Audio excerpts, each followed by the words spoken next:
The Johnson family had finally found their dream home. It was a spacious two-story house with a big backyard, located in a quiet neighborhood. The family, consisting of John, his wife Sarah, and their 2 children, couldn't believe their luck when they found it for an affordable price. However, after the first night, strange things started happening. Sarah woke up in the middle of the night to use the bathroom, and as she walked down the hallway, she saw a dark figure standing at the end of the corridor. She couldn't make out any features, but she knew it wasn't one of her family members. The next night, John heard footsteps coming from the attic.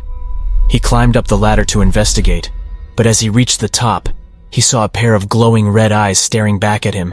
He quickly descended the ladder, fearing for his life. The children complained of seeing a shadowy figure in their room at night, and the family dog refused to go upstairs altogether. The family began to feel like they were being watched all the time, and they couldn't shake the feeling of being unwelcome in their own home. One day, Sarah was cleaning the attic and found an old diary hidden beneath some boxes. She started reading it and realized that the previous owner of the house, a woman named Elizabeth, had been brutally murdered by her husband in the master bedroom. As the days went on, the family started experiencing more intense paranormal activity. Doors would slam shut by themselves, objects would move on their own, and they could hear faint whispers in the dead of night. Finally, the family couldn't take it anymore. They packed up their belongings and left the house, never looking back. The house remained empty for years, and the neighbors claimed they could still see the ghostly figure of Elizabeth standing in the window, looking out into the street, waiting for justice to be served. The Smith family was excited when they found their dream home in the suburbs. The house was perfect. It had a large backyard for the kids to play in, and it was located in a safe and quiet neighborhood. But as they settled into their new home, strange things started happening. One night, Mrs. Smith heard a noise coming from outside the house. She looked out the window but saw nothing. She shrugged it off and went back to bed.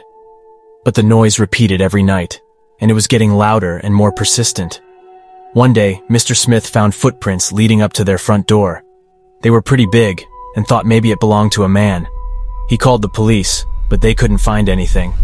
They told the Smiths to keep an eye out for any suspicious activity. Things started to escalate when they found a note left on their doorstep. It read, "I'm watching you." The family was obviously terrified. They installed security cameras and took extra precautions to keep their home safe. But the stalking continued. One night, Mrs. Smith woke up to a man breaking in their house. He was holding a knife and staring at them with a blank expression. She screamed, and Mr. Smith quickly called the police, but the man fled before they arrived. The police investigated and eventually caught the man. He was a neighbor who had been stalking the Smith family since they moved in. He was obsessed with Mrs. Smith and had been watching their every move. The Smith family was traumatized by the experience. They moved out of the house and into a new neighborhood, hoping to leave the ordeal behind. But they never forgot the terror they had experienced in their dream home.